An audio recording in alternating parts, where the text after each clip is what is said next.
Farmácia do Estado do Paraná. Inicialmente, solicito a nossa diretora, secretária-geral, Grace Eubank, que faça a conferência do quórum, por gentileza. Boa tarde a todos. Ana Carolina Sakashita. Presente. Ana Paula Vilar. Arnaldo Zubioli. Fábio Queiroz. Presente. Fernanda Dantas. Presente. Graziela Guidolin. Presente. Karen Galina. Presente. Letícia Thyssen. Maureen Isfer. Marisol Muro. Miriam Fioretin. Justificou o atraso. Eduardo Valério. Presente. Valquíris Godoy. Presente. Eu, Grace Eubank, presente. Justificou também o atraso a Ana Paula Vilar, por motivo de viagem, chuva na estrada. Obrigado, Grace. Temos quórum, né? Temos como. Aprovação da pauta desta plenária. Todos verificaram? Peço desculpas aos conselheiros pelo atraso no envio, mas nós estamos com uma alta demanda de atividades no departamento, no gabinete, então houve aí um pequeno atraso. Peço a compreensão de todos. Todos cientes da pauta? Então, como nós não temos conselheiros participando de forma virtual, podemos proceder com a votação mais rápida, né? Tranquilos? Então, os que são favoráveis à aprovação da pauta permaneçam como estão. Os contrários se manifestem. Abstenções. Aprovado por unanimidade. Então, dando continuidade à nossa plenária, nós passamos aí ou ainda estamos passando ainda por um período eleitoral, mas nas últimas plenárias nós tivemos aqui a presença de vários parlamentares participando desta plenária, participando de reunião de diretoria, onde apresentaram suas propostas e também receberam aí a nossa pauta de reivindicações deste conselho e da profissão farmacêutica. E assim nós temos, então, findado esse processo, nós temos aí um tempo maior para que a gente possa discutir um pouco mais as questões mesmo profissionais, que nós possamos conhecer um pouco mais das atividades, das áreas de atuação da nossa profissão. E, por hoje, nós temos aí a presença do nosso amigo e farmacêutico Devanir Avigo Júnior, que nos presenteia aí com uma palestra, vai compartilhar um pouco das suas atividades, da sua experiência, registrando a presença da conselheira Letícia Thyssen. Então, Grace, por gentileza.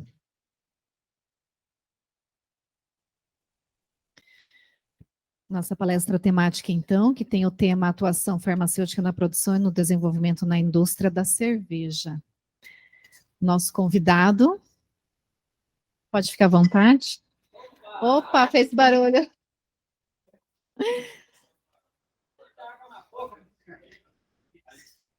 Devanir Avigo Júnior é farmacêutico pela Universidade Positivo, com mestrado em Gestão Ambiental.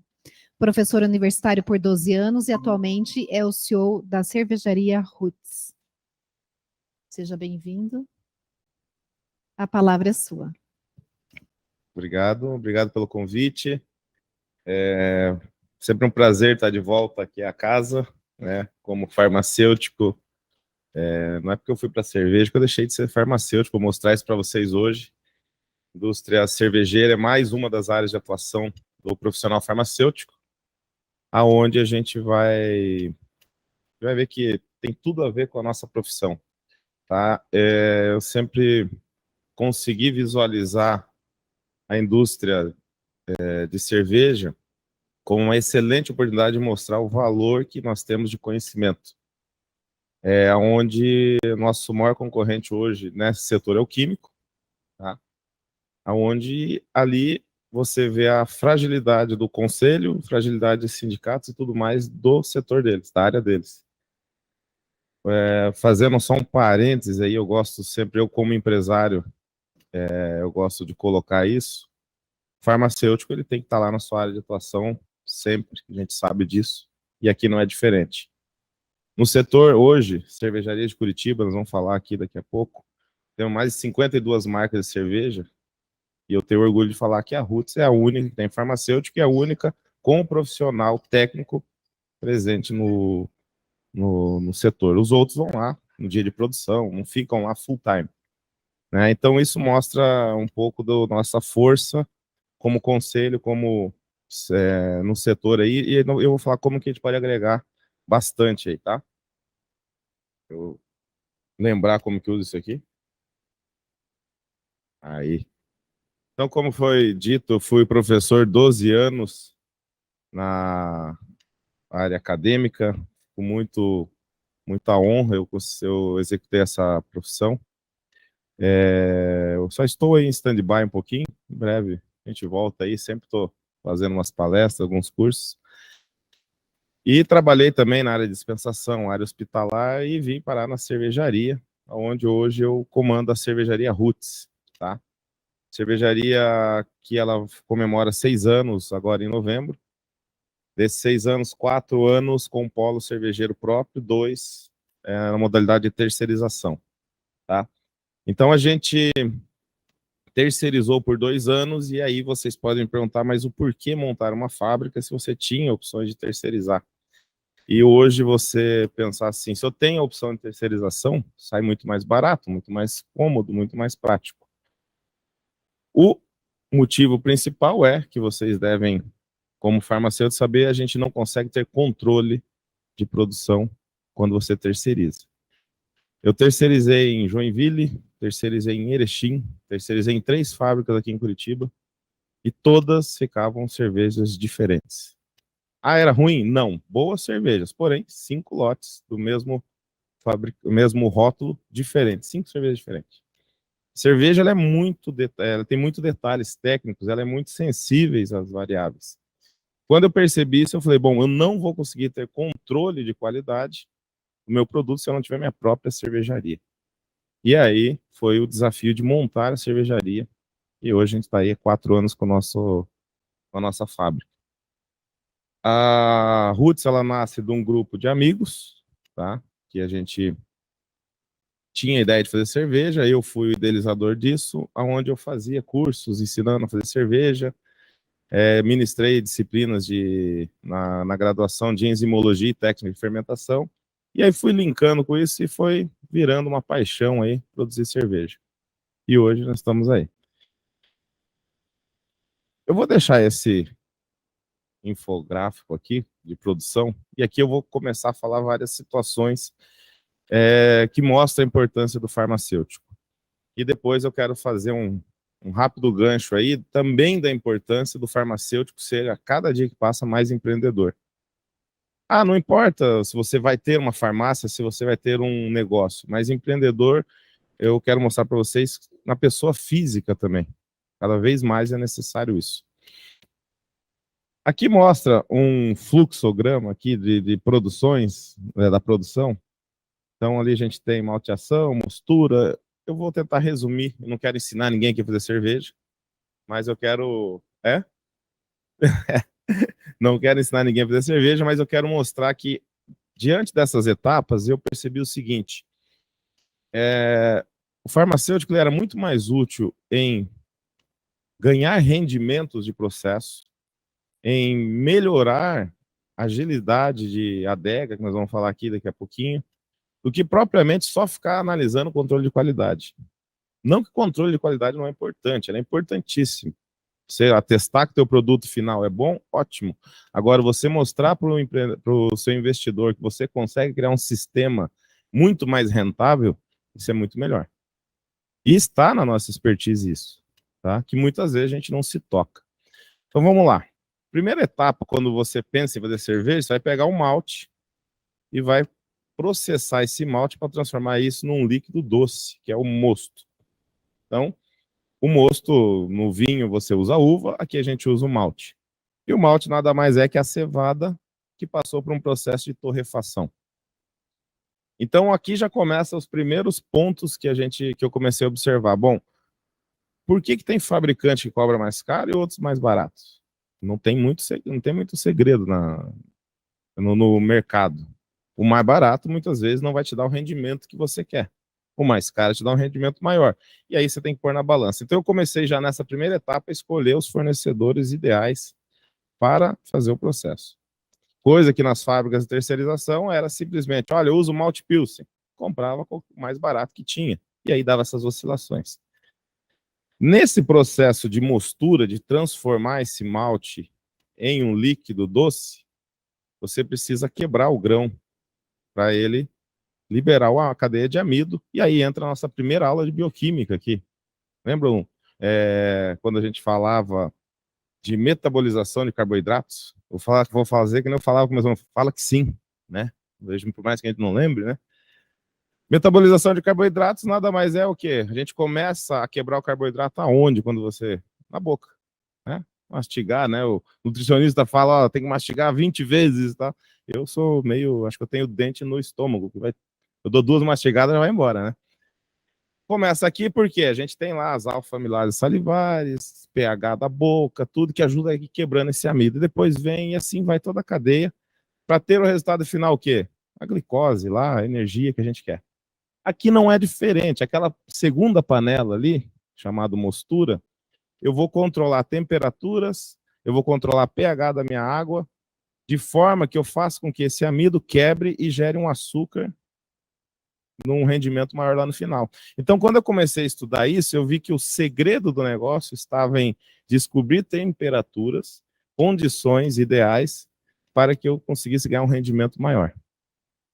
Então, eu faço um comparativo de quando eu fiz a minha primeira produção, sem fazer os estudos, e hoje o que eu consigo. No início, eu tinha um aproveitamento de 78% de extração de açúcar, né, para a gente depois formar o nosso álcool. Hoje eu chego a 94%.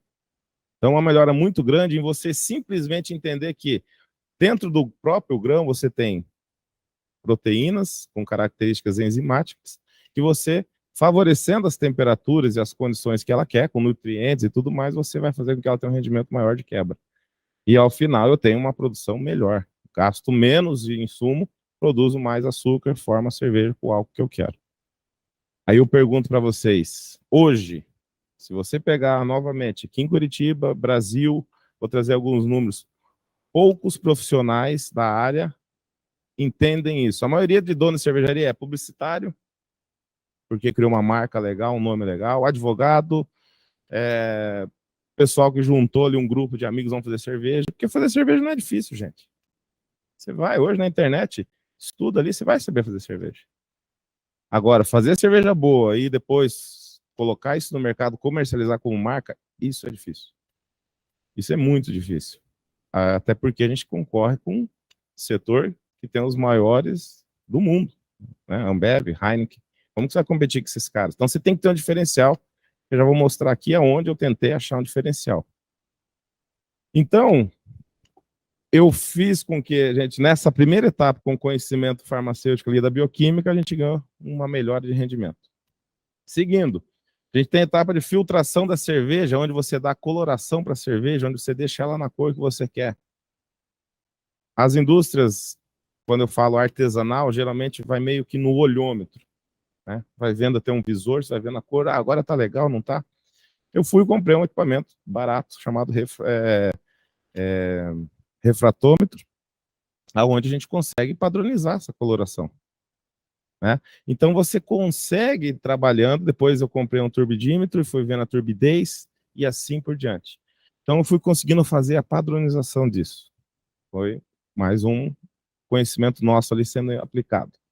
E depois na parte da fervura, que seria a parte onde você adiciona lúpulo à cerveja. O lúpulo, para quem não sabe, é o que dá o amargor para a cerveja e ele tem ação conservante também. Então, cervejas mais lupuladas são mais amargas. E não necessariamente elas são mais alcoólicas, tá? Porém, não combina uma coisa com a outra. cerveja muito lupulada com baixo álcool não fica legal. Quando eu estava fazendo a calibração dos equipamentos, e aí você vê que o processo ele é muito demorado, eu demorei 8 meses para calibrar os equipamentos do jeito que eu queria. Nesses 8 meses eu joguei fora 6 mil litros de chopp. Que dó, né? Mas aí você me pergunta, por que esse jogo não dava para tomar? Olha, até dava, mas não era o que eu queria pôr no mercado. Tinha produções que tinham ficado ok, mas não era o ideal. Tinha produções que não tinha ficado ok. Tinha uma produção que ficou tão ruim, quando eu estava começando, ela fermentou demais, quebrou um equipamento lá, então ela fermentou além do normal, e era uma Pilsen que era para ficar com 4,5 de álcool, ela ficou 6. Você vai falar, pô, que legal, uma Pilsen alcoólica. Não é legal. É mais ou menos assim, você pegar um copo de Brahma lá e jogar uma dose de qualquer destilado ali e tomar. Não vai ficar legal. Ela eu tão ruim que eu tinha um grupo de amigos que tinham um grupo de motoqueiros, eles iam ter uma festa. Eu falei, cara, tem lá 600 litros de chopp, se vocês tomarem, pode levar, não vou nem cobrar. Não, eu quero. Eu falei, não, experimenta antes. Foram lá, experimentaram, falou, não dá pra tomar. Então ficou ruim mesmo o negócio. Então eu joguei fora. E jogar fora, isso aí não é desperdício, isso aí é você não queimar a marca, né? Você faz parte do investimento, está dentro do cronograma. Então foi 8 meses bem drásticos para tudo isso que eu estou falando aqui, a gente ir ajustando, sabe? Beleza, a hora que a fábrica está no ponto ideal, o que veio para nós? A nossa pandemia, que não precisamos nem falar que não foi uma situação muito boa. Vocês vão me perguntar, mas a pandemia o pessoal bebeu mais. Eu tenho uns números ali, de fato, bebeu. Mas ele bebe em casa, ele começa a fazer conta e nem sempre ele vai tomar a cerveja mais cara, né? Ele acaba tomando a cerveja de maior giro e tudo mais. Mas é um capítulo que a gente fala daqui a pouquinho. Bom, fechando ali a conclusão, a gente vai ter a fermentação, trabalha com as nossas leveduras, né? Conhecer os processos fermentativos é extremamente importante. Hoje eu consigo pegar um copo, colocar, sentir o cheiro, eu sei se a fermentação foi bem feita ou não, de outras cervejas. Porque é onde acusa mais o erro, né? Processo de fermentação. Então ali a gente conseguiu trabalhar também o processo de reutilização de leveduras, que é um processo extremamente delicado, ainda não consigo replicar isso em mais de uma geração, mas demanda ainda agora investimento para isso, mas é possível você reutilizar leveduras. E por fim, o invase. Esse foi um calcanhar de Aquiles que eu sofri por muitos e muitos anos. O processo de invase é um processo muito detalhado, porque o risco de contaminação ali é imenso, tá? E uma vez contaminada a cerveja, ela vai continuar fermentando na garrafa e vai virar outra coisa. Ela azeda, ela muda o amargor, oxida, e aí vai de você também trabalhar ali, achar conservantes que não vão afetar a cerveja, né? Hoje a gente usa só o ácido ascórbico como conservante, onde eu tenho uma cerveja que ela não sofre oxidação. Eu tenho hoje uma validade de cerveja em garrafa de 8 meses, e aí já me perguntaram, bom, mas por que você não faz mais estudos para aumentar? Eu falei, bom, se ela não vender em 8 meses, o produto não presta. Então 8 meses está ótimo para cerveja, não precisa mais que isso, né? Cerveja é um produto de alto giro, ela não é um negócio feito para ficar parado, né? Bom, beleza, o processo tá bom, tá bonito. Eu tenho uma fábrica lá com capacidade de 20 mil litros mês. E eu tenho hoje 22 rótulos. E todo mundo que vai lá me pergunta, como você faz para ter 22 rótulos? Qualquer momento que você for lá, eu vou ter 22 estilos de cerveja com uma fábrica pequena. Eu fiz uma outra coisa. Na indústria, a gente não padroniza bases para a gente fazer um creme, shampoo. E aí você não muda lá, eu vou pôr babosa nesse, não fazemos isso? Por que não fazer na cerveja? Então eu desenvolvi 6 bases de cervejas, que combinadas eu replico isso para... Se eu quiser fazer mais 20 rótulos, eu faço. Aí você fala, mas não vai ficar igual? Não, diferente. Eu faço extração lá na fábrica de óleos essenciais hidroalcoólicos do que eu quero pôr. Então, por exemplo, vou mostrar aqui para vocês. Aqui depois vocês podem, tá? Essa aqui é uma cerveja que a gente faz para o Sérgio Brito Titãs. Ela é uma cerveja que vai maracujá. Então, fica calminho isso aqui.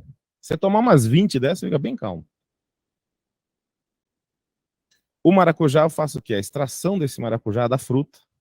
e eu consigo jogar nas minhas bases e eu chego nessa cerveja. As mesmas bases, eu vou virar hoje eu não trouxe. Uma outra cerveja com outro extrato. Manga, por exemplo. Tá? E você vai tomar cervejas completamente diferentes. Certo? Então, de novo, aonde que um publicitário vai ter a ideia de fazer uma extração de algo? Isso para nós é simples, não é? Gente, eu uso um equipamento de refluxo, gente, que é a coisa mais absurda de barato. Né? Uma coluna de destilação, um balão volumétrico, fica destilando aquele negócio ali, né? Fazendo refluxo ali. Quer dizer, não destilo, né? Fazendo refluxo por 1 hora. Pronto, eu tenho meu extrato, boto na cerveja. O que eu ganho com isso, além de replicar e fazer cervejas do que eu quiser? Eu ganho também economia das frutas, por exemplo. Um maracujá, eu faço 200 litros de cerveja. No método convencional, se eu usar no mínimo 10. Então, você usa muito mais fruta. E outra, eu não tenho risco de ter variações. Porque o extrato ele sempre vai ser linear. Né? No momento que você determinou a concentração, quanto você vai usar da fruta, tempo, ele vira linear. Né? Então, a gente consegue fazer essa padronização. Vou dar mais alguns exemplos aqui, já aproveitar para vender um merchan, né? Outra cerveja de outro cantor que a gente faz, o Lobão. Essa é outra que a gente faz um extrato de casca de laranja com coentro. E ela é uma cerveja com a base dela é trigo. Você toma ela com essa adição e toma cerveja de trigo, totalmente diferente. Essa é uma receita belga, a outra é uma receita alemã. E com bases similares, tá? Então, eu pergunto para vocês, eu acho que ficou bem claro a ilustração de quanto o farmacêutico pode agregar nisso. Mas agrega se ele estiver lá, conhecendo os processos. Isso vai ser na cervejaria, na indústria. Hoje está muito na moda o gin. O gin é 12 florais aí para você fazer um gin muito bem feito. Em Curitiba, a região metropolitana, tem fábricas de gins excelentes. O farmacêutico pode estar nesse lugar aí. Né? Vinho e assim por diante. Então, assim, farmacêutico ele se encaixa muito bem nesse setor. E se ele conseguir levar essa expertise para o setor, quanto que vale um cara desse? Vamos supor, eu saio hoje, saí da Roots, deixei. E eu chego com tudo isso que eu estou contando para a Ambev. Será que eu teria um valor para eles? Assim, cara, eu com uma fábrica de 20 mil litros, eu fazia 20 rotas. Se você me der de 2 milhões, eu faço também os mesmos 20 rotas. Tem valor, gente, né? Então eu falo o seguinte, a gente tem que pegar, a gente fica muito, esquece, parece que a gente esquece o que a gente aprendeu na academia, e para pôr na prática o negócio ele flui. Então começa a ligar várias coisas. Olha quantas disciplinas a gente acabou ligando aqui, bioquímica, né, a parte de extrações ali, a parte de fermentação. Então são várias situações que faz com que o farmacêutico se torne um diferencial aí, tá? Baseado nisso, não basta só você. Eu tenho tempo aí, gente, eu me empolgo, tá? Baseado nisso, eu gostaria de entrar num outro ponto que não basta só você conhecer o processo, você tem que entender do negócio. E agora já não precisa só ser para cerveja. Estou trazendo um exemplo de cerveja para mostrar para vocês que é um setor que está crescendo, um setor que vai precisar de profissionais e falta profissionais. Eu, para contratar gente lá, é um parto. O que eu fiz? Eu peguei um aluno meu, ex-aluno, ele estava no 2º ano, eu pago a faculdade para ele até hoje, para ele continuar na cervejaria para eu poder ter mais tempo.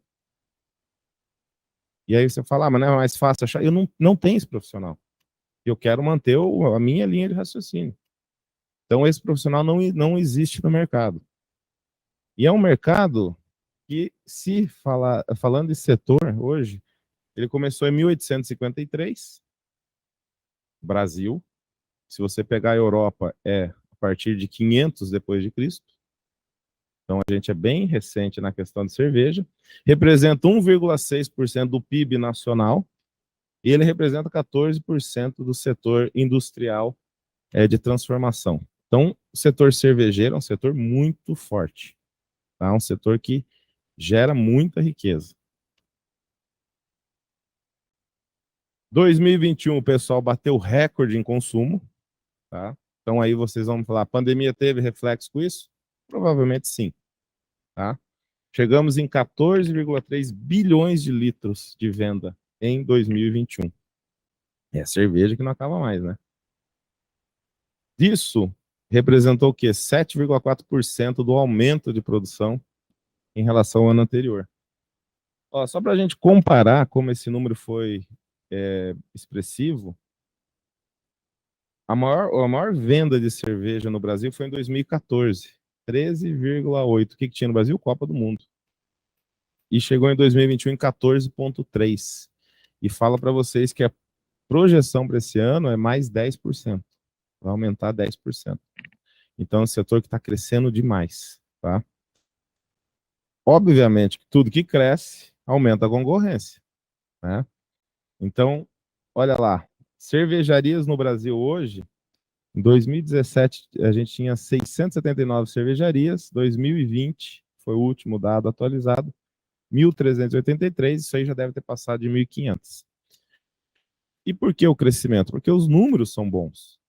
O investimento não é um investimento tão alto assim, mas repito, de novo, produzir é fácil. O pós-venda é o difícil, né? Ali Paraná, Curitiba, a gente está com 22 fábricas, mas se você pegar a região metropolitana e considerar marcas que também fazem terceirização, Curitiba tem mais de 52 marcas, só em Curitiba. É muita coisa.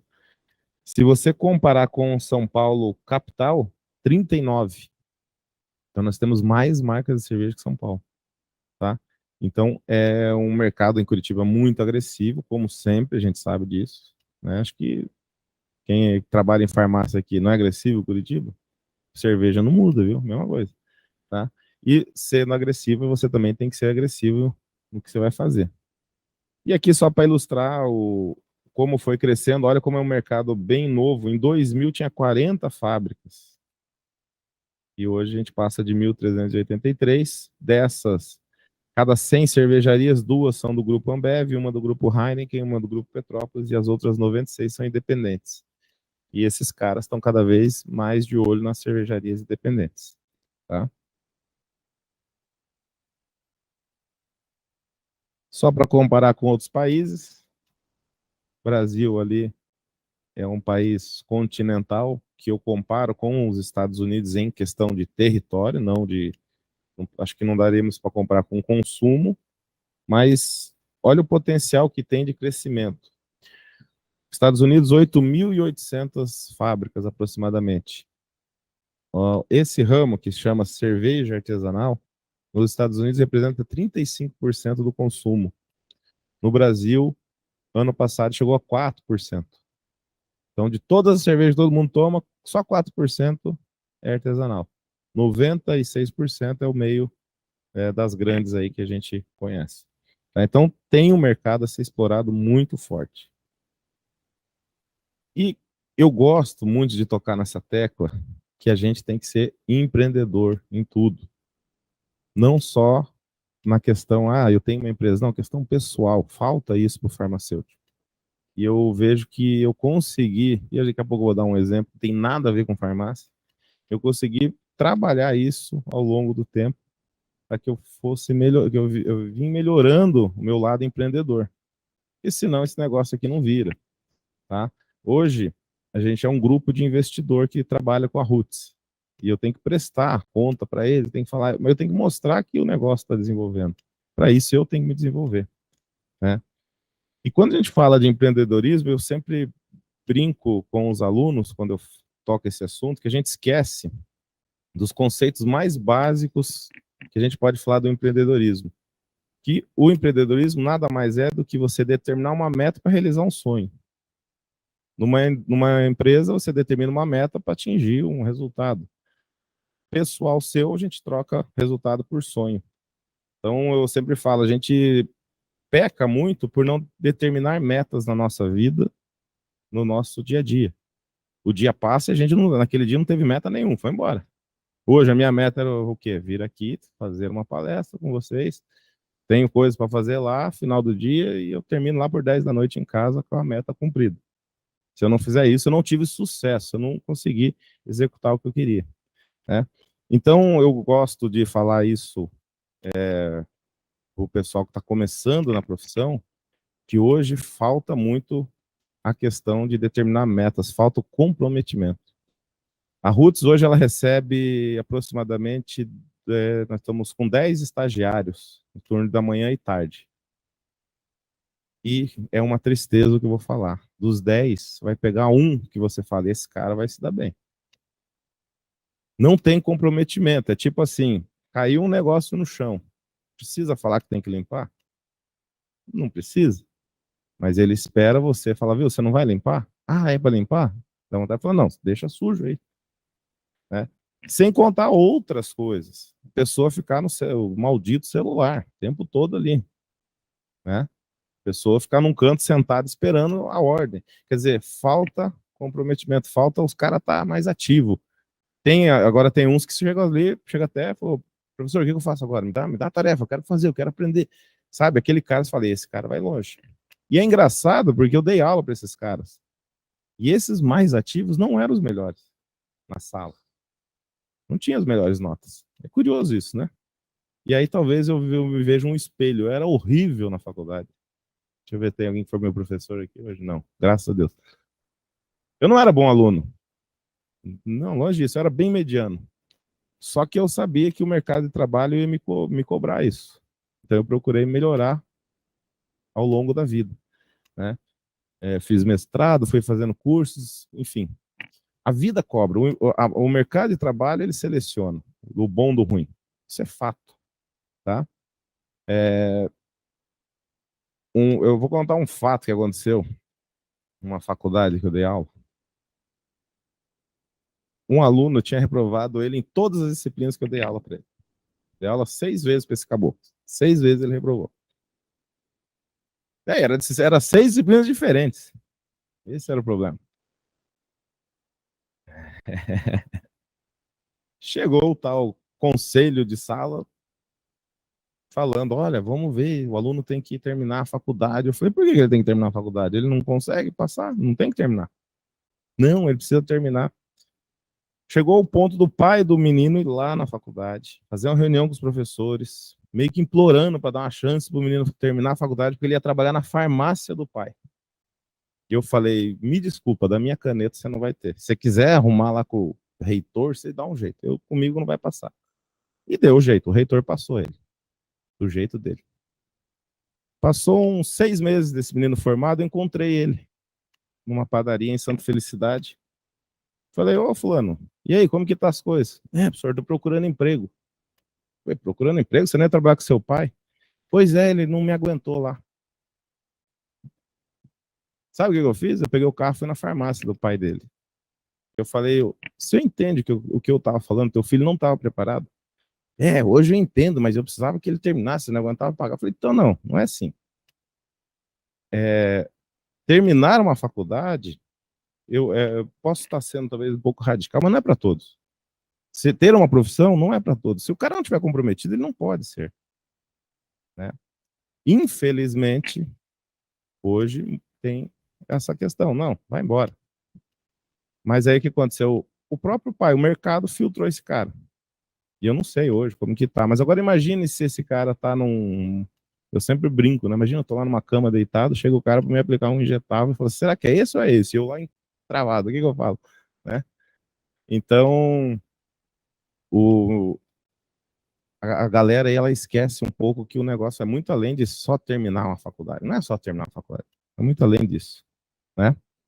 Bom, deixa eu avançar aqui para a gente não se estender muito. Que já falamos, fixação de metas é o que eu acho que falta hoje. E eu sempre gosto de colocar esses 10 pontos, que é para a gente fazer uma reflexão. Eu tenho o espírito empreendedor, acho importante a gente ver onde a gente pode trabalhar isso. E o espírito empreendedor, de novo, não é para ter empresa, é para você vender melhor a sua imagem. É para você trabalhar melhor o que você quer fazer. Tá? Hoje, nos dias de hoje, o que você mais faz é vender imagem e relacionamento. Pessoas bem relacionadas vendem bem e ganham mais. Simples assim.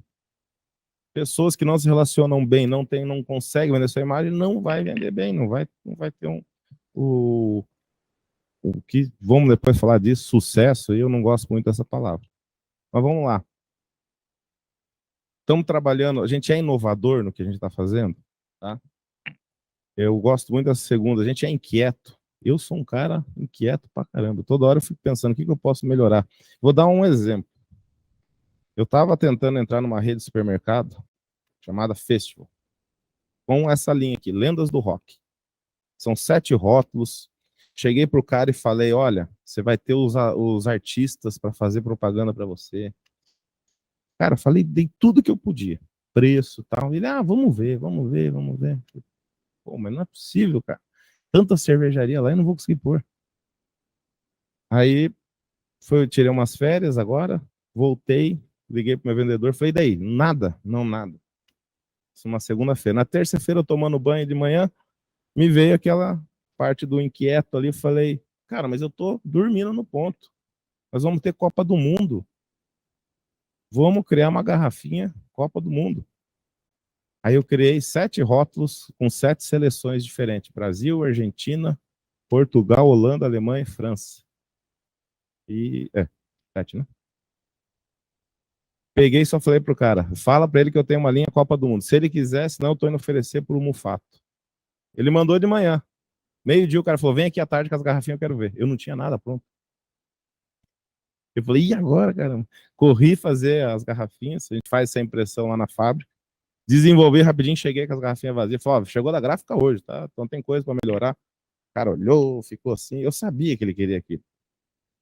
Tipo, é o pão quente pro cara. Copa do Mundo, garrafa de alumínio, bonita assim, colecionável. O cara não vai querer? Ficou muito bonito, depois vocês logo vão ver nos mercados. Ele olhou, chorou, tal, tal. Daí eu cheguei no que ele queria, eu falei, cara, mas tem que me dar alguma coisa aí. Não, vou te dar um encarte também. Eu falei, tá ótimo, o encarte é caro pra caramba no mercado. E aí entrei. Então, se eu ficar só naquela, não, mas aqui já estava bom, se eu não fosse esse inquieto de tentar achar algo diferente, eu não entrava. Agora que eu entrei, beleza, agora eu vou por essa, vou por outra, aí pronto, o negócio começa a andar, né? Ser criativo, acho que entra muito a criatividade, a gente muitas vezes fica com vergonha de mostrar a criatividade, né? Acho que pode ser uma coisa infantil, nada, mostra a criatividade.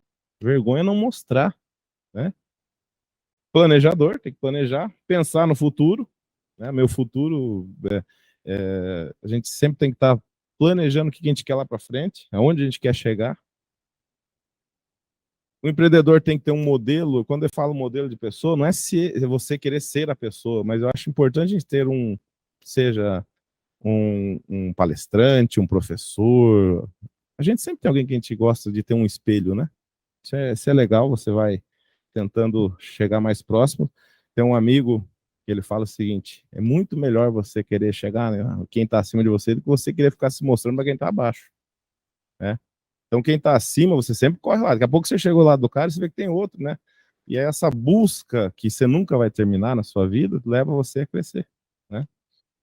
Persistência, isso aqui acho que é a frase, a palavra, né, mais impactante para quem quer ser empreendedor, ser persistente. Na pandemia, a gente lançou uma garrafa que era um growler de plástico. Eu tentei 6 vezes colocar esse produto no mercado e eu não consegui. O pessoal tinha rejeição. Não vou tomar cerveja num negócio de plástico. Veio a pandemia, eu falei, eu vou tentar mais uma vez. Pela 7ª vez eu vou tentar colocar. E na pandemia deu certo, porque o cara não tinha o que fazer. Ou ele tomava naquele negócio de plástico, ou não tinha como tomar cerveja. Não tinha mais vidro no mercado. Isso aqui ficou peça rara. E hoje está mais caro que o alumínio isso aqui, né? Então, assim, eu tentei mais uma vez. Naquela 7ª tentativa deu certo. E hoje é o carro-chefe da empresa. Ter iniciativa e aprender com os resultados negativos. Eu sempre falo, a melhor forma de você aprender é pegar suas críticas e entender que se alguém está te criticando, é porque ele se importa. Você nunca vai montar um negócio, ou você nunca vai fazer nada esperando feedback de ninguém. Ninguém te dá feedback. Simplesmente o cara para de consumir o teu produto. Esse é o feedback que você vai ter. Números negativos de venda. Agora, quando o cara vai lá e te fala, Deva, a cerveja está muito turva, que acontecia no início, eu falava, pô, mas se ele está falando é porque tem importância. O que eu fiz? Comprei um filtro para você filtrar a cerveja. Deva, a cerveja aqui podia vir num outro tipo de embalagem. Comecei a escutar, porque muitas vezes isso vai irritando, irrita. mas você vai dando aquela filtrada, ver o que vale a pena e vai embora. Agora, você encarar que a crítica é sempre negativa, não. Pega uma boa crítica e transforma isso numa qualidade. Eu lembro que um cliente, na pandemia, hoje é um dos meus melhores clientes, ele comprou lá umas garrafas e o PET, né? Se você não fechar bem, na época a gente não tinha nem máquina, a gente envasava e fechava na mão. Aí você imagina, vendia lá 2.000 garrafas na semana, coitado funcionário, chega uma hora que perde a força na mão. Depois eu comprei a máquina, né? Hoje a gente tem a máquina. Então, uma hora a vedação perdia. E o cara chegou lá, mandou um áudio escrachando. Comprei a cerveja, tá sem gás, que é uma porcaria, blá, blá, blá. Escutei aquilo, fiquei nervoso, contei até 10. Liguei pro cara, falou, meu amigo, tudo bem? Deu problema aí com cerveja? Deu, né? Pô, tô aqui querendo tomar cerveja. Não, calma, vamos resolver isso aí. Expliquei o porquê que poderia ter dado problema.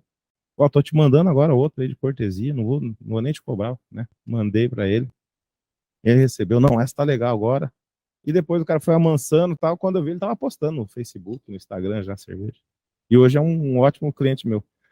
Então, assim, se eu só escuto ele desabafando no nervosismo dele, eu poderia ficar nervoso também, tratar aquilo. Não, eu trouxe ele pro meu lado. Tá? E só para encerrar, essa palavra que eu falei que eu não gosto muito. Por que eu não gosto muito? Porque a gente busca sempre o sucesso, né? Mas, infelizmente, a sociedade vai medir sucesso com o quê? Dinheiro, né? E dinheiro não é tudo. Eu brinco. Quando eu dava aula, eu ganhava muito mais do que hoje. Era muito feliz. Mas eu preferia achar um negócio próprio. Deixar um legado, sei lá como nós vamos chamar isso aqui. Tá? Eu me considero uma pessoa de sucesso. Eu não sei se isso aqui vai virar alguma coisa. Não sei se a cervejaria vai estar posso estar daqui 5 anos aqui falando de outra coisa, que eu estou tentando outra coisa. Mas eu não vou parar de tentar. Mas eu me considero um cara de sucesso, de colocar uma cerveja no mercado, de estar aí, estar aqui hoje falando com vocês. Né? É uma honra. Para mim, eu já me considero um cara de sucesso. E isso não está relacionado com dinheiro. Né? Então, eu acho que hoje, nos dias atuais, nós temos que tomar cuidado em medir sucesso só com poder financeiro. E principal, olhar os sonhos dos outros e querer para você. Então, hoje, por causa de Instagram, Facebook, a gente vive mais o sonho do outro do que o nosso. E o tempo passa. Você olha o do outro, sempre é melhor, né? No Instagram do cara, o cara tá viajando, tá isso, tá aquilo. Cara, você tá com a tua família, você tem tudo na sua mão, né? Então, só para fechar aqui, eu gosto de falar o seguinte, vamos viver o nosso sonho. O meu sonho hoje é isso aqui. Eu vivo esse sonho. Em casa, eu sou até chato. Eu chego lá, minha esposa, você não vai tomar cerveja? Não, quero tomar a minha, quero ver se tá boa mesmo. Né? Eu fico tomando. Me pergunta, você toma cerveja todo dia? Não, não é todo dia. Segunda não tem produção, eu não bebo. Tá? A gente tem que experimentar, né? Tem que ver se é bom. Então eu vivo esse sonho cada dia. Isso aqui passa. Cara, eu comecei isso aqui já faz 6 anos e passou assim, voando. E eu vivo cada momento. Eu digo, cada problema, curto o problema mesmo. Aquele problema cascudo, vamos curtir esse problema. Não dá nada, isso aí faz a gente crescer na vida, certo? Gente, eu não vou me estender mais, eu espero que um pouco do que eu falei deu para mostrar um pouco da importância do farmacêutico, a importância da gente estar se reciclando, acho que isso também é uma palavra legal, e mostrar que a gente é um profissional muito completo, tá? Eu não fiz MBA, eu não fiz nada, isso aqui veio tudo da universidade. Eu só fui recordando coisas, fui melhorando um pouco, dando uma lapidada, né? Hoje a gente tem disciplina de empreendedorismo, né? Na universidade, a gente tem disciplina de gestão, isso é ótimo. Então eu fui lapidando isso e hoje eu me considero um profissional que estou em transformação cada vez, buscando o melhor. Obrigado. E ó, eu vou deixar aqui umas garrafinhas. Como vocês vão brigar para pegar, eu não sei, tá? Eu trouxe aqui uma Amber Lager, tá? Uma cerveja que vai muito bem com carne de porco. Ó, só para fechar, o Lobão, ele vai estar no aniversário da Roots de 6 anos. Então, quem gostar do Lobão, a gente vai estar fazendo a festa no Torquem Hall, ali na Marechal. 6 anos da Roots com o cantor Lobão. E vai ser um festão muito legal. Quem tiver afim, foi só procurar lá nas redes sociais. Cerveja do Sérgio Brito e a nossa primeiro rótulo, que é essa daqui, que é a América Lager. Tá bom? Fábio, depois você veio. Presidente, vocês? Já? Ah, então beleza. O Thiago é sócio também aqui, então ele não tem direito muito, não. E outra coisa, né? O pessoal fala assim, mas eu conheci um sócio teu. Cara, isso aqui é que nem banda de pagode. Tem uns 20 sócios desse negócio. Porque é o seguinte, para fazer isso aqui vai muito dinheiro. Eu não tinha capacidade para isso. Então eu arrumei investidor. E eu penso assim, é melhor eu dividir algo grande do que eu ficar com um negocinho pequeno que não vai dar em nada, né? Então hoje eu divido, tem bastante sócio mesmo, a Roots, e essa é a ideia, virar um grupo cada vez mais forte. Tá bom? Quando alguém quiser comprar uma cota, me liga. Tá bom, gente? Obrigado pela oportunidade. Tá? Espero que tenha contribuído um pouquinho aí. Tá bom?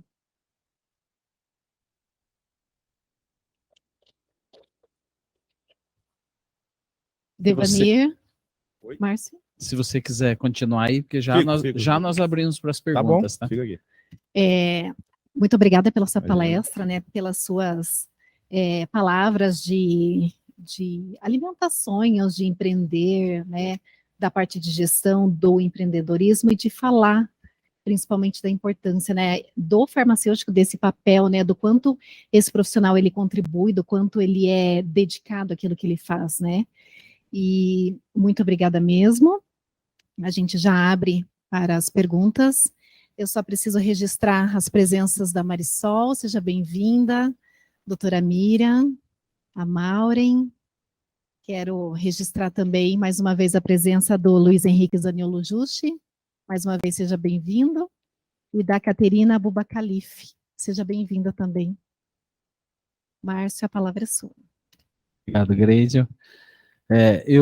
Apesar de eu não beber cerveja, nunca gostei, mas é assim, quando você traz a experiência de um farmacêutico, o quanto que o farmacêutico pode contribuir na qualidade, e assim, quando você relatou, eu estava tomando banho de manhã e pensei que é o momento, é a Copa. Isso realmente a criatividade com a dedicação, com o envolvimento, e deu certo, né? Então, a gente fica muito feliz aí com toda essa informação que você compartilhou. E abrir agora para os conselheiros, para quem tiver pergunta. Miriam? Oi, tudo bem? Tudo. Primeiramente, meus cumprimentos, né? Parabéns aí, Obrigado. né? Por essa iniciativa. Até você comenta uma coisa assim, né? Todo mundo, de repente, que, né? Numa faculdade ou naquilo que espera ou almeja, e aí você vai atrás dos seus sonhos, né? Vai atrás e contornando, de repente, aí várias coisas. E que bom que farmácia faz isso com a gente, né? Você tem esse leque, então, sempre falo isso para todo mundo. Eu fiquei com uma dúvida com relação, assim, até o mercado. Você fechou com o festival, isso é uma exclusividade? Porque, assim, eu moro em Toledo, né? Sim. Então, lá tem Mufato, mas não tem festival, né? Só para saber se os outros mercados também aí vão estar recebendo. Que, assim, entrar numa grande rede... Tá certo? Ou se é exclusividade, ou uma coisa assim. Entrar numa grande rede de supermercado é uma tarefa bem difícil, né? Então, uma negociação com o mercado, por exemplo, esse levou 2 anos negociando. Aí veio a pandemia, teve toda a série de coisas. Não, que eu não queira vender para o Mufato, óbvio que a gente quer. Então, a gente quer vender para o Mufato, para o Condor, para quem for. Só que eu também tenho que entender o meu tamanho. Hoje eu pego o festival, são 22 lojas, de um público que eu vejo totalmente perfil da minha cerveja. Um Condor são mais de 60 lojas. Se o Condor falar assim, eu quero uma caixinha de cada estilo por loja, eu não venço produzir. Então eu tenho que agora, peguei o festival, vamos dar corpo, mostrar resultado, aumenta a fábrica, e é o processo, que nunca acaba. A gente fala o eterno investimento, mas investimento porque você vai criando corpo para a empresa. Assim, um dia eu quero estar vendendo em Toledo, Cascavel, Foz do Iguaçu, tudo quanto é lado. Tá certo. Então, e uma sugestão até, né? Porque eu acho que todo mundo ficou interessado. Se fizer um sorteio. Isso, Ainda bem que o aqui, tá presidente aqui, ó. não bebe, né? Ele não é um a menos aí Um para a menos entrar pra dividir. nesse sorteio, tá bom? Obrigada. Obrigada. Marisol? Então, boa tarde, Deva. Nossa, que prazer te Ô, rever. mestre. Esse Devanir que nós estamos vendo aqui, ele sempre foi assim. Então, é com Teimoso, né? imenso prazer que eu te revejo. Obrigado. Empresário agora da cerveja, mas eu já te vi em outros, Já fiz muita coisa, papéis, né, Marisol? né? Já Em fiz muita coisa. vários. E em todos os papéis você tem esse perfil, né? Você é a pessoa inovadora. E o que eu defino o Devanir é o sangue no olho. É isso que você tem. Tá? Você faz e dá o teu melhor em tudo, em tudo. Mas, E, desculpa te cortando, mas Claro. eu acho que a graça de você fazer as coisas é fazer dessa forma. Eu falo, o trabalho de fazer meio mal feito e o bem feito é igual. Você vai ter o tempo que você está jogando fora, né? Então, assim, eu tento fazer o melhor. Se a gente vai conseguir, aí é outro, mas aí é consequência, né? Mas obrigado, vindo de você é uma honra. um sucesso imenso para tudo que você fizer. Eu tenho certeza Obrigado. que você não vai parar na cerveja, não, te Né, conhecendo, viu? eu ia mostrar ali, depois, se puder voltar à apresentação, não parei, já tem outro negócio aí, que não tem nada a ver com a Mas cervejaria. fala para nós. Ali, voltou na apresentação ali? Cadê? Ela tá voltando ali.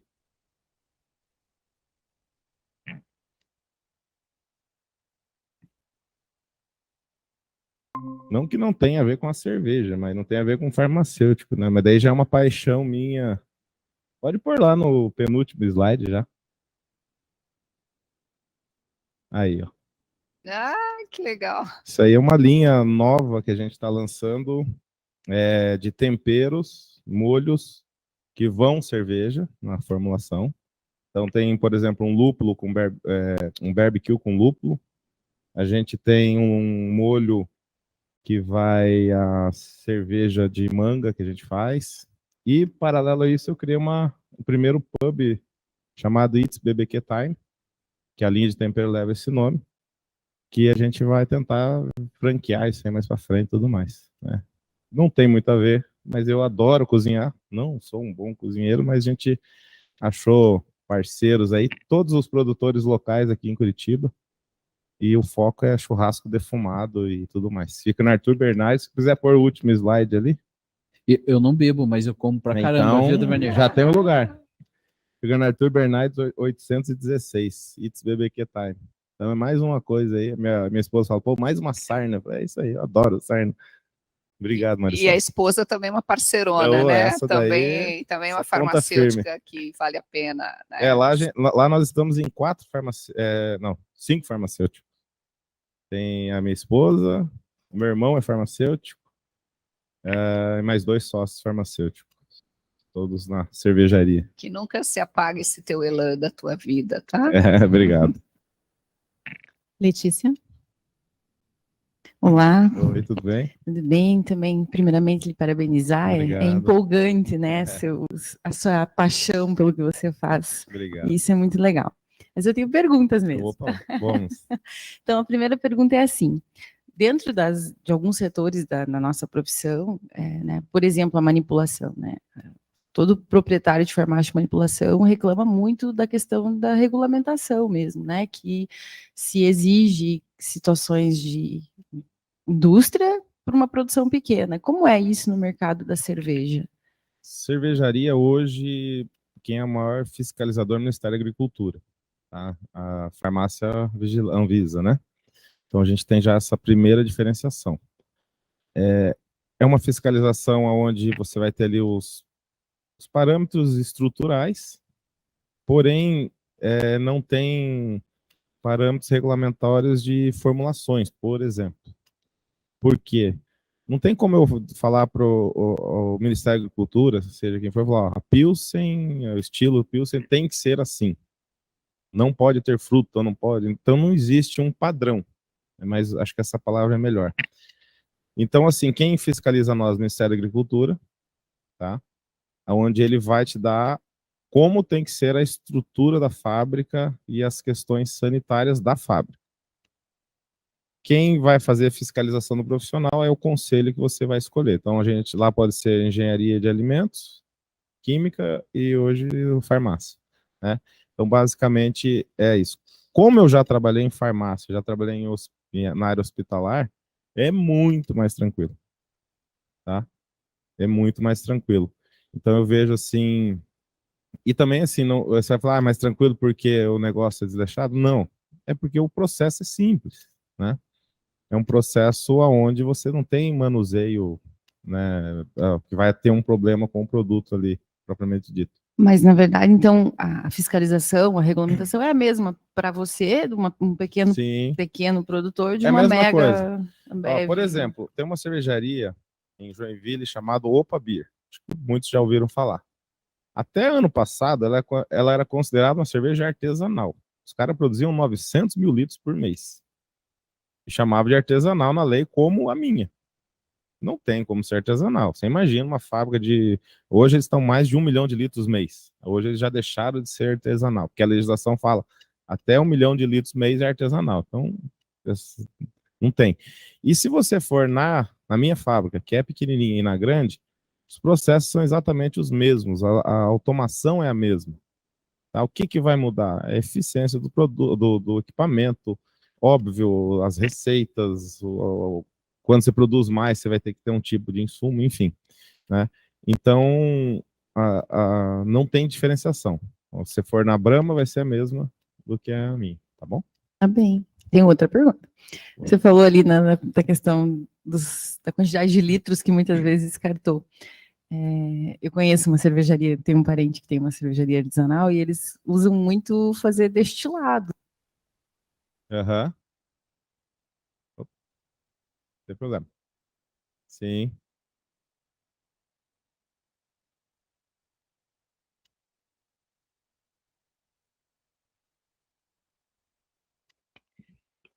Você escutou? Eu escutei. Tá, Ele vou repetir, então. usou a cerveja para fazer Queria destilado. saber se você nunca pensou nisso, né? De fazer. Então, eu fiz, inclusive era numa aula de química orgânica, a gente ia falar de destilação simples e fracionada, eu destilava cerveja. Para o pessoal entender, né, que sai lá um produto alcoólico extremo, mas ficava as propriedades da cerveja. É muito legal isso aí. Eu não pensei ali, porque mudaria um pouco o foco, né? Esse descarte, na época, foi um descarte que era necessário ser feito, né? Então, não deu nem tempo de pensar, porque também eu precisava de espaço na fábrica para trabalhar, né? E o espaço de adega, ele se torna caro, né? Você ficando com um tanque parado, um mês, isso aí ficou muito caro a produção, ela vai sendo, aumentando muito o custo. Mas eu falo para você assim, eu já pensei em fazer outras coisas com a cerveja. Minha primeira ideia foi a dos molhos, né? Que a gente usa cerveja. Tem um outro parceiro nosso que ele pega uma cerveja, só que daí não é a marca dele. Ele pega a nossa cerveja e faz um molho de mostarda, cebola caramelizada e a cerveja nossa stout, a cerveja escura. Delicioso, eu sirvo lá no restaurante. É muito bom. Então, por eu gostar da culinária, eu comecei mais a brincar com isso. A gente faz drink com cerveja, por exemplo. Então, a gente tem uma carta de drinks que usa cerveja como base. Então, quem não gosta de cerveja, se você tomar meu drink, você vai gostar, tenho certeza. E a premiação, né? Porque a gente sabe que esse mercado de cerveja artesanal tem muitos eventos de premiações, né? Enfim, vocês já foram premiados em algum momento? Já participei de eventos, não fui premiado. Na verdade, assim, o evento que eu participei foi de esse ano, tá? Que é o de Blumenau, que é o maior. O que eu posso te falar da premiação? Existe, como tudo, muito esquema. Esquema do seguinte, vou te dar um exemplo. Para mim, a premiação ela é certa se você tomar cega. Você não sabe o que você está tomando. Agora, quando você sabe a marca que você está tomando, e tem cervejarias muito premiadas, o juiz ele já fica intimidado. Puta, eu não vou falar que essa cerveja é ruim. Tá? Então, em Curitiba, a gente tem uma cervejaria de muito renome aqui mundialmente. O cara, quando ele toma, sabendo que é daquela cervejaria, ele já vai com um olhar clínico diferente. Então, para mim, esse ponto já é falho. Tá? Segundo, aí eu falando comercialmente, por que que eu não ligo muito para prêmio? Não que eu não se ganhar, bem, mas não. Quando você vai pegar minha cerveja e tomar ela e falar, nossa, ela foi premiada no Festival Mundial da Cerveja de Blumenau, um exemplo. Você vai tomar mais crítico também. Você já vai esperando uma coisa além. Então eu prefiro o quê? Você pega minha cerveja, legal. Você toma, nossa, diferente. Oi, melhor que uma premiada que eu tomei, entendeu? Então a gente preferiu ir nessa outra linha. Não que eu não, como eu falei, eu não foquei ainda em querer ganhar prêmio com isso, Também. né? Mas mais nessa linha mesmo. E eu discordo da Miriam, acho que na pior das hipóteses vou concordar com o sorteio, mas eu acho que quem ganhar cerveja quem bebe mais, né, Miriam? Daí eu tô aqui no top da fila, bem na frente, entendeu? Aí tô na fila. Aí. Ótimo. Ana? Só dizer para você que eu conheci você em meio à pandemia sem saber quem que era você. Oh, que legal. Através da garrafa plástica. Do PET, né? Sim, legal. Lá em Londrina, que foi difícil de bacana. achar. Difícil, lá a gente teve uma experiência lá. Mas eu conheci através do Nego Velho, ele mandou falar Nego Velho para você. O meu você amigo. vai saber quem que é. E dizer que seu produto é muito bom, que você continue com seu sonho e não desiste, não. Valeu. Persista, tá bom? Deixar. E manda lá para Londrina, tá? Porque é difícil de achar. Não, vou mandar sim. Tem uns parentes lá que ficam me enchendo o saco, tem que mandar. Aí, ó. Doutor Arnaldo?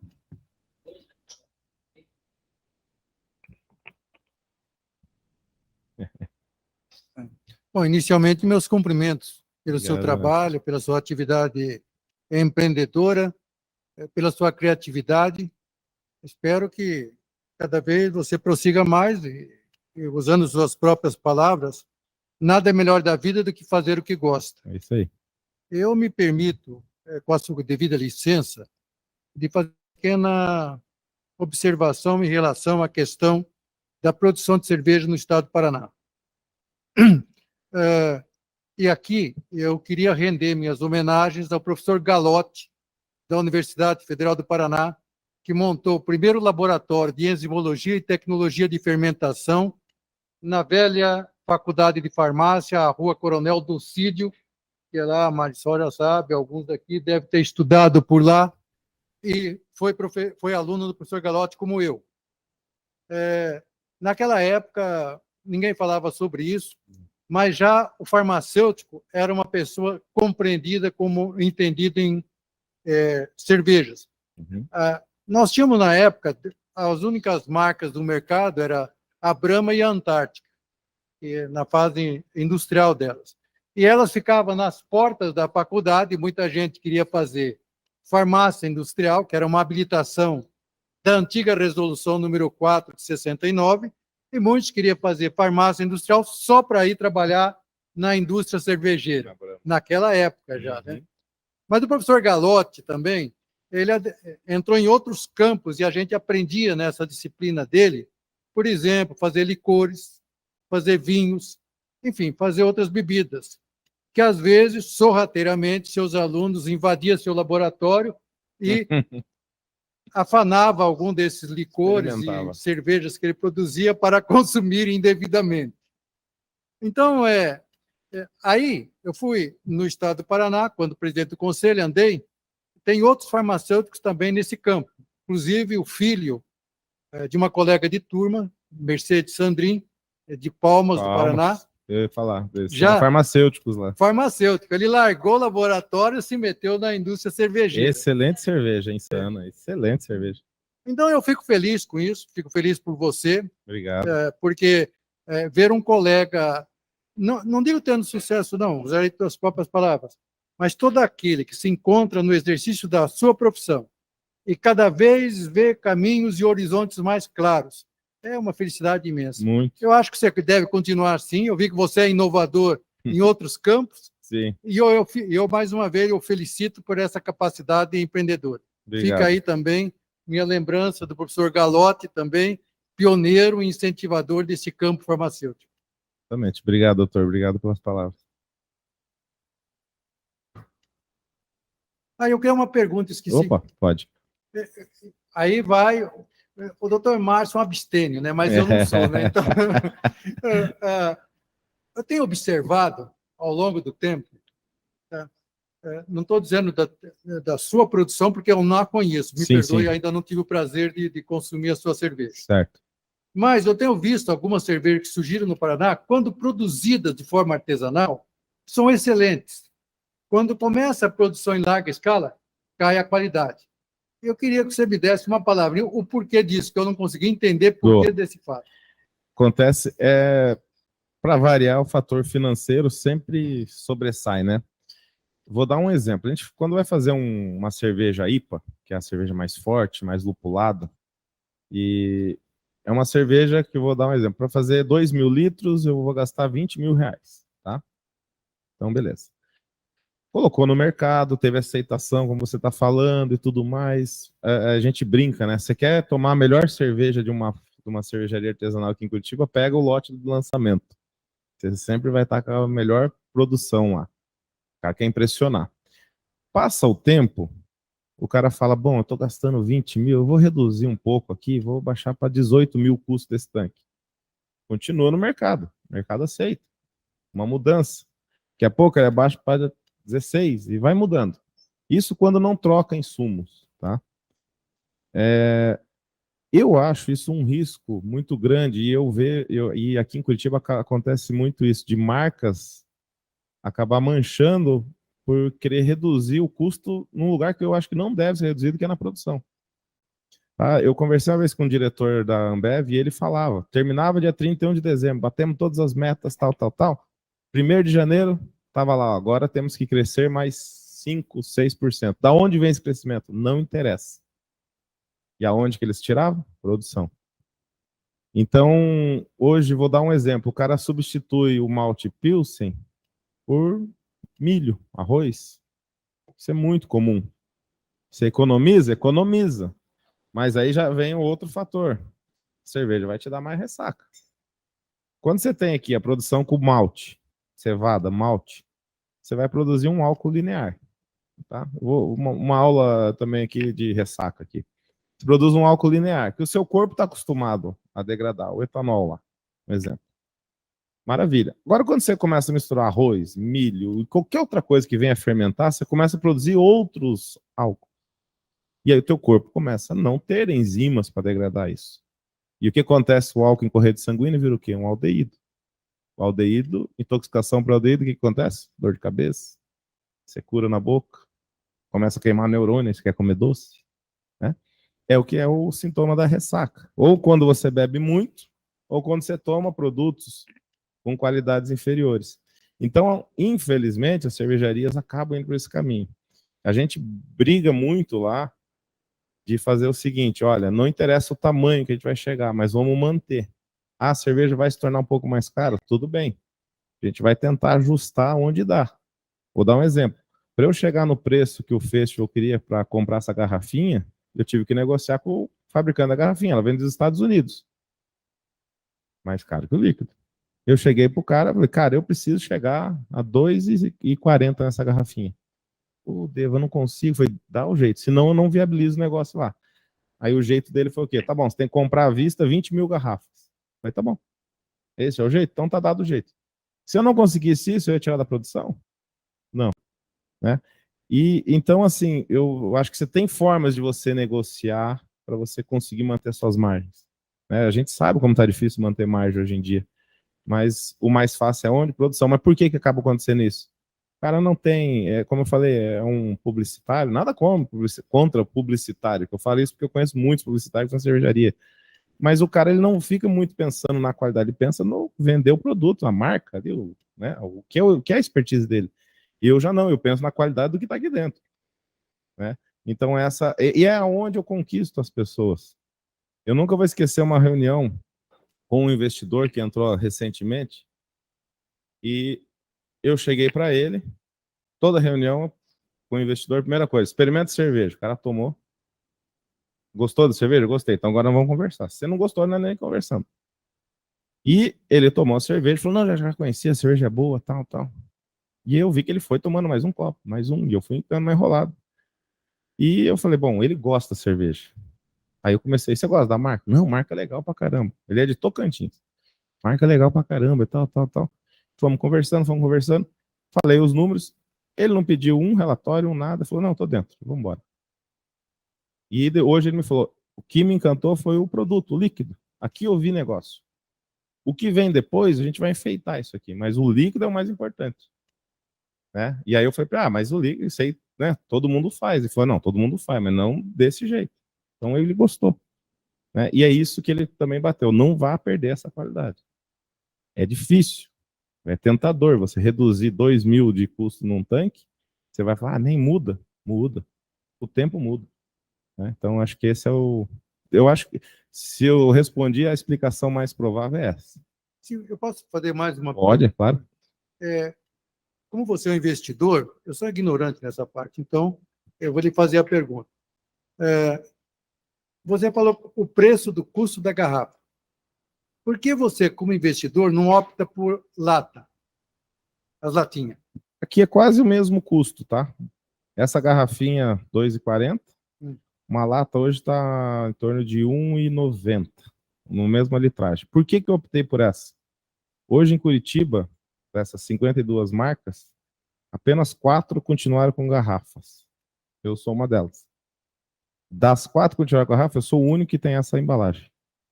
Então, eu te faço uma pergunta. Se você vê uma lata de cerveja e vê essa garrafinha, as duas ao mesmo preço, R$15, você compra qual? Não, eu vou te responder.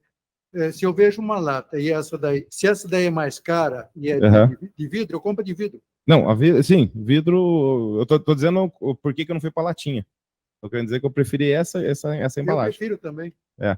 E é curioso, por exemplo, o vidro. Eu gosto mais de cerveja do vidro. Aí você vai me falar, mas é melhor o vidro? Não, o melhor lugar para condicionar a cerveja é alumínio. Não tem contato com a luz. O problema é que o Brasil.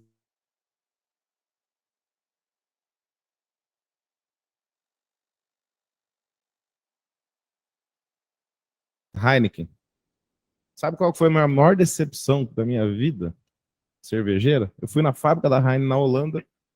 Quando eu cheguei, sabe quando você vai tomar direto do tanque que os caras te dão? Falei, vai ser a Heineken. Eu tomei e falei, mas isso aqui não é a Heineken. Aí eu perguntei pra moça, ela falou assim, não. Ela falou, você é brasileiro, né? Eu falei, sim. Não, aqui no Brasil e no mundo, a Heineken na garrafinha verde, ela é diferente. Mas por que é diferente? Hoje eu sei, mas isso eu tô falando em 2004. O casco verde sofre fotooxidação. Então a cerveja oxida com a ação da luz e ela muda o sabor. E dá aquele cheiro característico da Heineken. E nós, brasileiros, gostamos daquele cheirinho. E a gente acha que é a formulação. Toma Heineken em lata, não tem nada a ver. Só que a Heineken em lata é como deveria ser a cerveja. E isso aconteceu no vidro também. Tá? Por mais que o âmbar aqui proteja bastante da luz, ainda ele é diferente. Ele sofre numa ação da luz. Mas nós, brasileiros, cultura era a cerveja na garrafinha ser melhor, né? E isso foi passando, né? E hoje não, hoje a lata é o melhor meio de você acondicionar. Então, como eu teria que mudar equipamento, tudo, eu falei, não, eu vou achar uma lata alumínio. Aí eu achei essa daqui. E foi o que a gente buscou daí. Eu não gosto de lata por outros motivos. Eu acho que o contato do alumínio com tudo que é líquido, ele passa alguma coisa de contaminação. Eles são muito bem, hoje as latas, essa aqui, se você olhar, ela tem uma resina que faz com que nem impregne, por exemplo, no vidro, quando você termina de tomar e deixar 2, 3 dias, ela fica uma borra no fundo. Essa aqui não fica. Então, eu não sei, acho que transferiu, não, eu acho não. O que eu acho a gente tem a sensação, eu, por exemplo, eu não gosto de tomar direto no biquinho aqui, porque eu não gosto da sensação do alumínio. Eu gosto de pôr no copo. No vidro eu já não tenho esse problema. Então, talvez eu acho que é mais uma percepção sensorial nossa. Por exemplo, eu não gosto de tomar água mineral de garrafa de plástico. Sempre de vidro eu dou preferência. Então, pode ser. Era o que eu tinha o problema de inserir o chopp numa garrafa de plástico. O pessoal não queria tomar. Né? Eu não vou te perturbar mais, mas eu fico muito agradecido. Eu que agradeço, doutor. Eu que agradeço. Fábio? Boa tarde mais uma vez, Eva. Tranquilo. Tudo bem. Você falou que essas eram para mim, então conversar. Mas tudo bem. Você já conhece? Já conheço, cliente fiel. Então, vou fazer uma pergunta que eu acho que eu já até fiz para você e você começou a me explicar. e acabamos não concluindo, é em relação à diferenciação dos tipos de cerveja. Se é só o lúpulo, se é só o álcool, lógico, uma Sim. Wise é a diferença aqui com trigo, mas o que hoje no processo em si diferencia uma Pale Ale, uma India, uma Stout Uhum. e assim por diante? Não precisa Olha, entrar em detalhes, que sim, talvez seja sim. algo meio longo. A maior diferenciação é a variedade de maltes que você vai usar. Então, vou dar um exemplo. Isso aqui é uma Amber Lager, tá? Uma cerveja leve, mas ela já vai 4 maltes para fazer ela. Uma Pilsen vai 2 maltes. Lupulagem também vai interferir. Tipos de lúpulos que você usa, tá? Você vai ter estilos de cerveja que você vai provocar. Por exemplo, tem uma cerveja que o estilo é sour, de azedo. Então você faz a fermentação e depois você joga uma nova levedura que ela azeda a cerveja para deixar ela ácida. Quando você não quiser fazer isso, de adicionar uma nova levedura, você pode pôr ácido lático, que é o ácido que essa levedura vai produzir. Essa é uma cerveja bem específica, mas para um país tropical que no nosso, ela é muito refrescante. A gente tem uma sour de pêssego, tá? Você tem cervejas que podem ser envelhecidas em barricas de carvalho, por exemplo. Então você deixa na barrica de carvalho e assim por diante. Então, hoje você tem só de maltes mais de 100 tipos, de lúpulo também mais de 100. Se você pensar tudo que você pode misturar, você cria N tipos, né? Porém, todos têm que estar dentro de uma classificação de cerveja. Por exemplo, a IPA, né, India Pale Ale, ela tem um limitador de álcool e amargor, que o amargor é uma sigla chamada IBU. Então, você vai ter um limitador de 5,5 de álcool a 7,5 e o amargor de 30, a IPA até 70. Aí você está dentro da IPA. Se você subir o álcool, fui para 8% de álcool, ela vira uma Imperial IPA. Então, toda cerveja que você encontrar Imperial é mais alcoólica. Imperial Stout, Imperial IPA, né, são mais alcoólicas. As lights são menos alcoólicas, né? Então, quando o cara quer fazer uma cerveja, as low carb hoje aí tá muito na moda, gluten free e tudo mais, faz a fermentação também. Depois vai ter uma segunda fermentação para quebrar o glúten. Aí você tem gluten free, automaticamente o teor alcoólico dela cai para 3% em média. A cerveja mais difícil de trabalhar. As Pilsen, né, são as cervejas que eu falo que é a mais delicada e mais complicada de se pôr no mercado, porque tem muito referencial, todo mundo já tomou Pilsen na vida, né? Agora eu venho aqui com uma cerveja que a gente lançou agora recentemente do Marcellus do Motor Rocker, um outro cantor. É uma Scotland Ale com carvalho inglês. Alguém já tomou uma Scotland Ale com carvalho inglês? Se eu chegar pra você e falar que é a melhor do mundo, você vai acreditar, você nunca tomou. Você vai tomar e vai de você falar se é boa ou não. Agora, uma Pilsen não tem como. Pilsen, todo mundo sabe como é uma Pilsen, né? E essa é a mais difícil de fazer e essa que as cervejarias menos fazem, né? Porque ela aparenta muito o erro é muito evidente. Tá bom? Acho que um Não deu resumo. para ter uma ideia da complexidade, né? Bastante. Tem um monte de pergunta, mas a gente iria ficar até amanhã. Queria aproveitar então só para agradecer a tua presença mais uma vez aí. Foi fantástico, tá? Obrigado, David. Valeu. Bem, Devanir, eu tenho uma reclamação. Você trouxe só 4? Trouxe 4 aqui, eu não sabia que era. Vou ter que apartar a briga depois. Tem, como que tem por número, a gente sorteia. Não, mas depois no final nós vamos sortear, inclusive não só entre os conselheiros, mas também os colaboradores estiverem presentes. E senão não acaba a plenária. E aí agradecer não só a você, mas também ao Fábio, que entrou em contato contigo para fazer o convite. Nós temos aí nessas plenárias muita coisa a apresentar, porque tem muita... Hoje até nós conversávamos, né, Tato? Já chega a 150 áreas de atuação do farmacêutico e muitas vezes a gente não conhece todas. Então, é importante aí você trazer todo esse conhecimento, e é muito curioso, sabe? Diferente, né? É bem diferente. Então, deixou aí todo mundo literalmente com água na boca, né? Que legal. E eu fico à disposição, sempre que eu puder contribuir, o conselho nesta área e outras, eu fico à disposição. Nós agradecemos muito. Nossa, E só todos te- estão convidados a conhecer a fábrica também. Ah, legal. Não, e o pub também, né? Isso, e o pubzinho ali. O molho eu fiquei interessado. Boa. Eu só vou pedir um minutinho. Nós temos aqui um certificado para te entregar de participação, Legal. Obrigado. mas havia um pequeno erro de português. A Michele, acho que já está retornando, ela foi corrigir. Eu acho que até alguém para tirar foto, até a Michele retornar. Eu acho que pode. Então nós vamos até ali no banner e tirar uma foto ali, Devanir, e Maravilha. agradecendo já, Obrigado. já obrigado. encerrando a tua essa parte aí, agradecendo de todo o coração e dizer para você que quando tiver mais cerveja, na verdade, assim, fica aí o nosso desejo que cresça muito mais. Obrigado, E obrigado. é o que você disse. Você dá um passo, consolida, dá Isso outro aí. passo, consolida. Eu Isso acho aí. que é isso mesmo, você cresce sempre com muita Com segurança. firmeza, né? É isso aí. Exato. Então, fica aí Obrigado, o doutor. convite para quando tiver aí próximo de uma Ambev, Vamos comprar ela um dia. que volte aqui para compartilhar com a Obrigado, gente. obrigado pela Então nós vamos ali te oportunidade. entregar esse certificado e tirar uma foto. Valeu, obrigado. Obrigado a todos.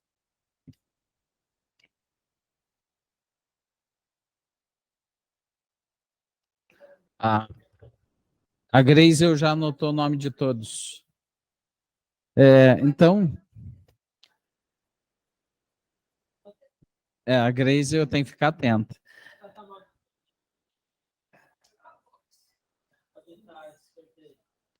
Então, dando continuidade à nossa plenária, eu convido para assumir a palavra a farmacêutica Flávia de Abreu para apresentar o relatório do Departamento de Cadastro Pessoa Física.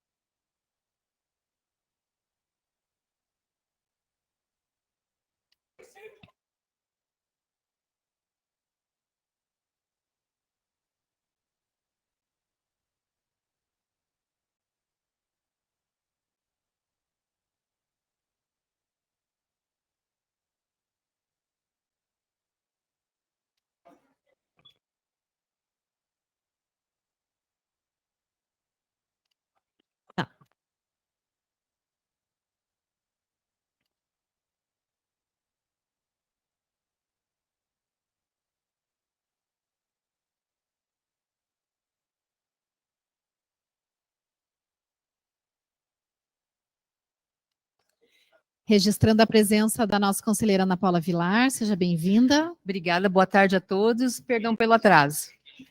Registrando também a presença do Carlos José Vettorazzi. José Carlos Vettorazzi, seja bem-vindo.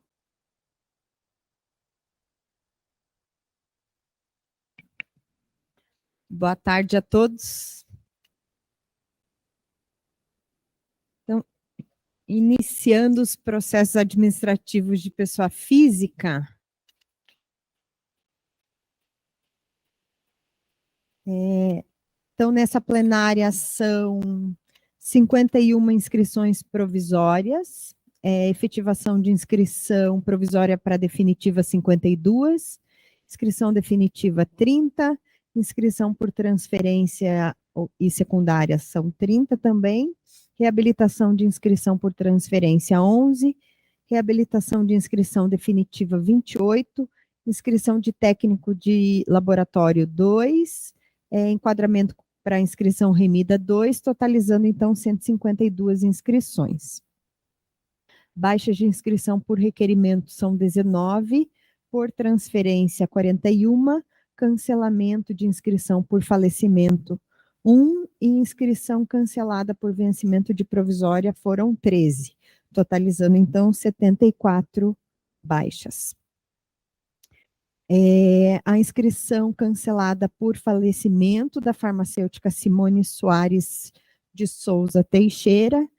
Então, como na plenária passada, vamos a 1 minuto de silêncio em nome da profissional.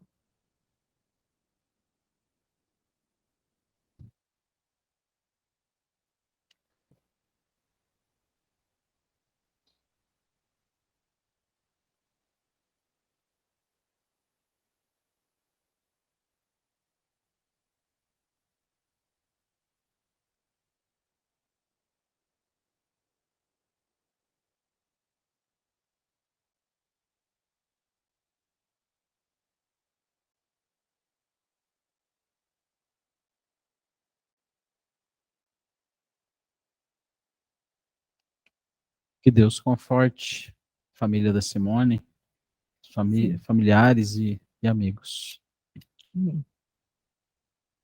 Dando continuidade, então, os 19 requerimentos de baixa de inscrição, né, são 2 telas, peço que observem se tem algum profissional que queiram destacar.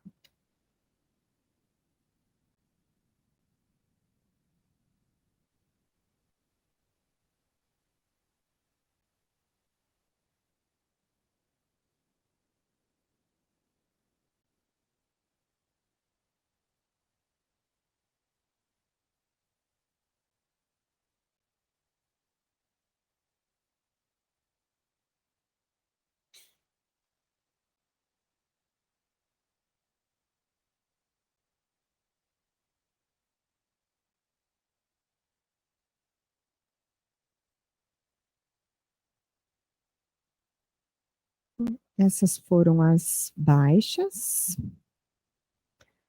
Aqui o comparativo das inscrições e baixas no decorrer do ano.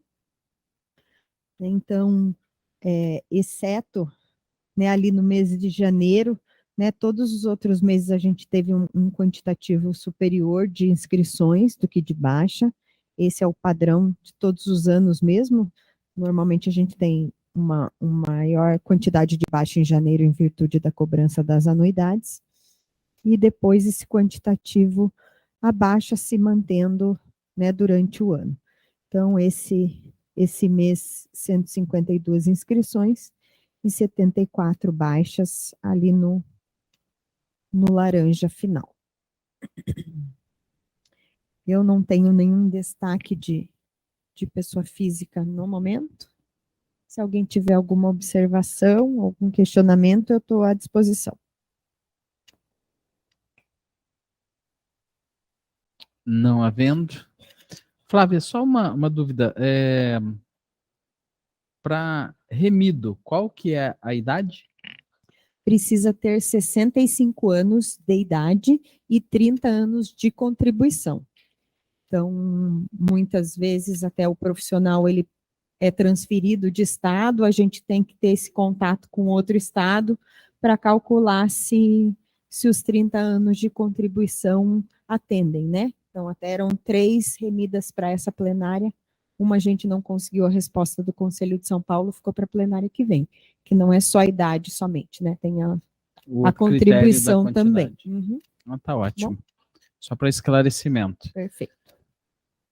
Então, em regime de votação, os favoráveis permaneçam como estão, contrários se manifestem, abstenções, aprovado por unanimidade o relatório, a apresentação do relatório do Departamento de Cadastro Pessoa Física. Muito obrigado, Flávia. Na sequência, nós temos os assuntos do Departamento de Cadastro Pessoa Jurídica, com a gerente farmacêutica Gabriele Pereira.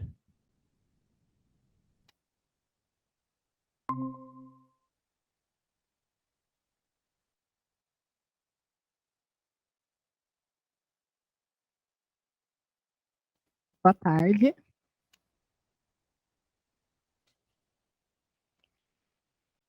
Então, vou passar os procedimentos de pessoa jurídica. Os procedimentos que estão passando na plenária de hoje são do dia 1º de setembro ao dia 31 de setembro.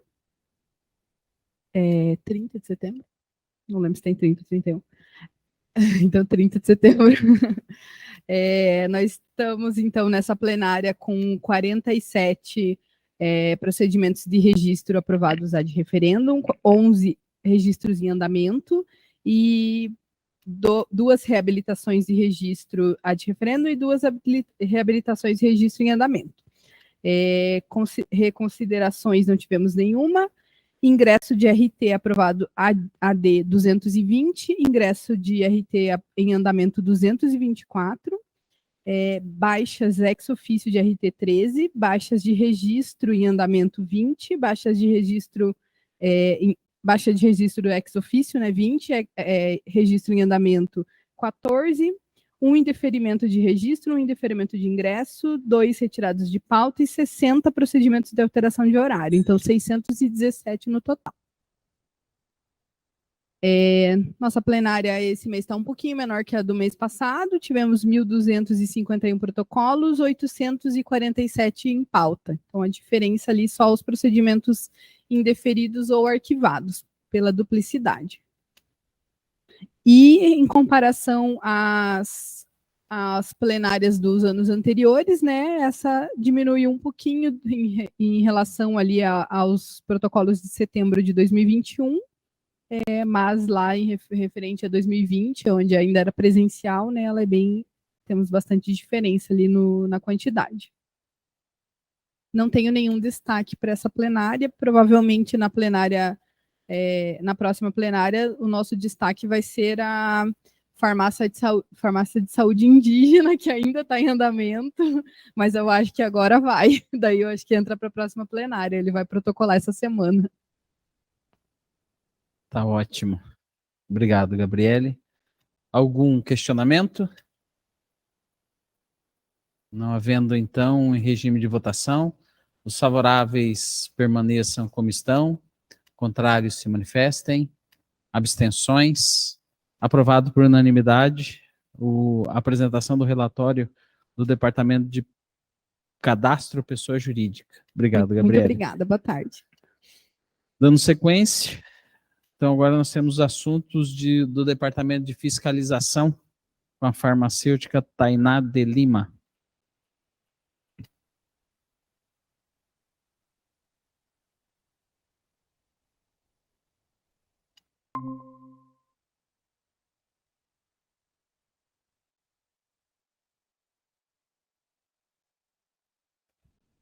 Boa tarde, pessoal.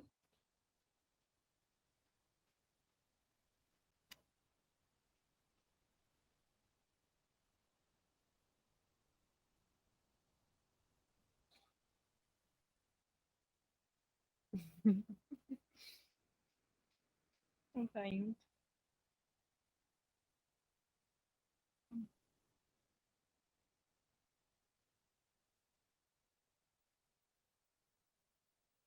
Bom, então, em relação ao número de estabelecimentos regulares, nós contamos atualmente com 6.531 farmácias, sendo 9.004 estabelecimentos regulares no total.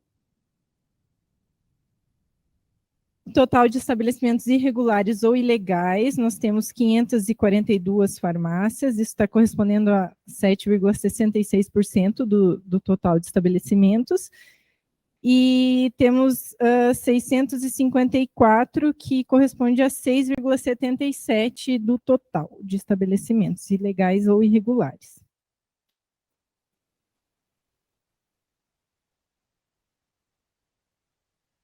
Em relação ao ano passado, o total de farmácias cresceu 2,02%, e passamos de 9.388 para 9.658 estabelecimentos, tendo um aumento de 2,88%, tá?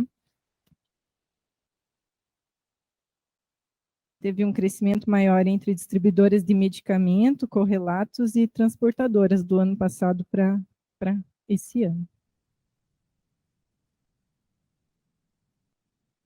Nós fizemos 3.630 inspeções esse mês, totalizando 30.536 inspeções até o momento. Foram 189 autos de infração, sendo 51 por ausência e 138 por infrações em geral, acumulando 1.918 autos de infração.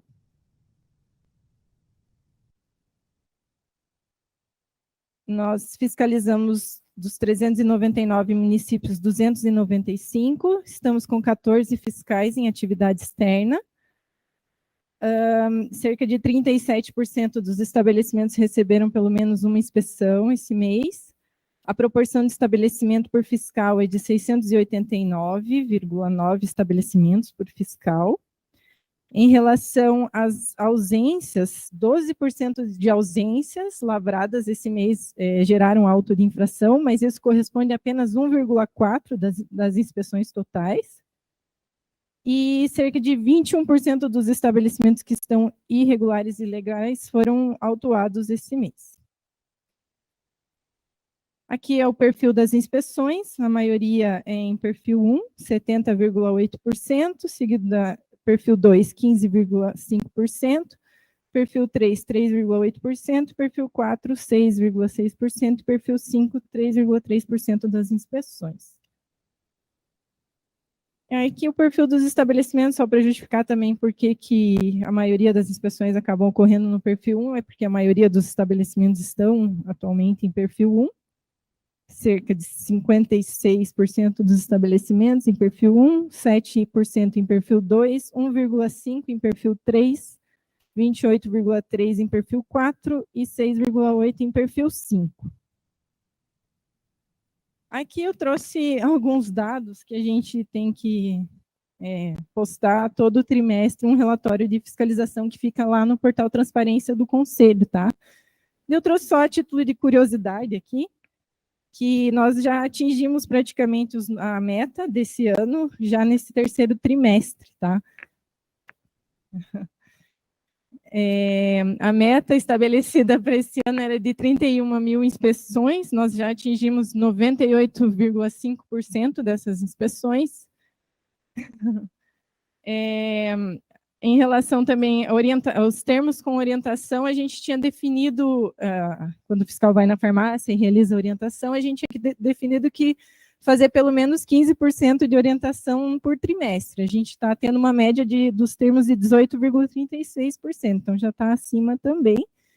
E em relação também, no plano de fiscalização, tem a quantidade de inspeções que a gente tem que fazer em cada estabelecimento, e a gente já atingiu que a meta é pelo menos visitar 3 vezes um estabelecimento no ano, né?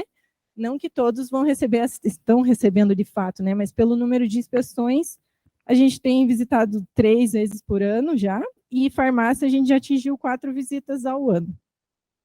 E em relação aos estabelecimentos inspecionados, a gente definiu que se inspecionasse durante o ano até 80% dos estabelecimentos totais.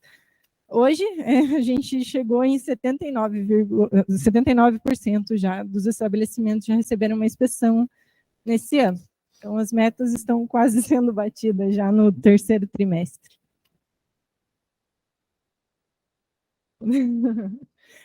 Esses dados são importantes para a confecção do plano de fiscalização, né? Que com base nesses dados a gente planeja para o ano que vem, né? A gente deu uma diminuída grande, porque acho que em 2018 a gente chegou a atingir 46 mil inspeções, e daí veio a pandemia, né, queda do número de fiscais, e a gente definiu essa meta aí.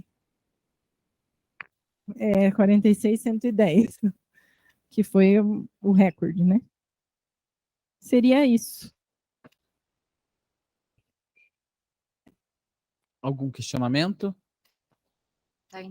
Tainá, para estabelecimentos irregulares ou ilegais, tem algum, por exemplo, você falou que para o estabelecimento, no geral, 4 visitas anuais. Né? Para os irregulares ou ilegais, tem uma diferenciação? Por exemplo, vai lá, está irregular ou está ilegal, quanto tempo depois é feita a visita novamente? Pelo plano de fiscalização, os estabelecimentos que estão em perfil 5, né, ou perfil deficitário em assistência, no mínimo 12 inspeções no ano, seria praticamente uma por mês, para mais, de 12 a 18 por ano. Então, realmente é intensificado a inspeção em estabelecimentos irregulares, até para ou melhorar o perfil, né, ou para fazer também contratar farmacêutico, porque tem empresa que, se você fizer apenas uma autuação no mês, eles não contratam farmacêutico, porque é mais barato, né? Uma pergunta, pode ser? Desculpa. Tainá, essa meta, quem está definindo é aqui o Conselho do Paraná. Existe uma meta definida pelo federal? Não, não existe meta. Tem? Tem, desculpa, na verdade, eles consideram 15 inspeções diárias? Não sei se o Pazinho pode me ajudar aqui, que ele que sabe mais dessa parte, mas tem uma... O federal traz para os estabelecimentos de extração no mínimo 4 estabelecimentos lá para a capital, e 3 para o interior, como mínimo para o regional estabelecer, mas ele traz que cada regional faz o teu plano de fiscalização e aí que tá as nossas metas estabelecidas, né? Então a gente parte do mínimo e aí conforme a quantidade que o Estado consegue, ele estabelece superior. Então é 4 estabelecimentos para capital e região metropolitana, 3 para o interior. Aí por fiscal, que é 12. atingir no mínimo 12 inspeções por dia de trabalho. É que daí tem um índice de desempenho fiscal que fala na resolução 700, que é de 12, né? Então, seria o mínimo diário por fiscal de inspeções.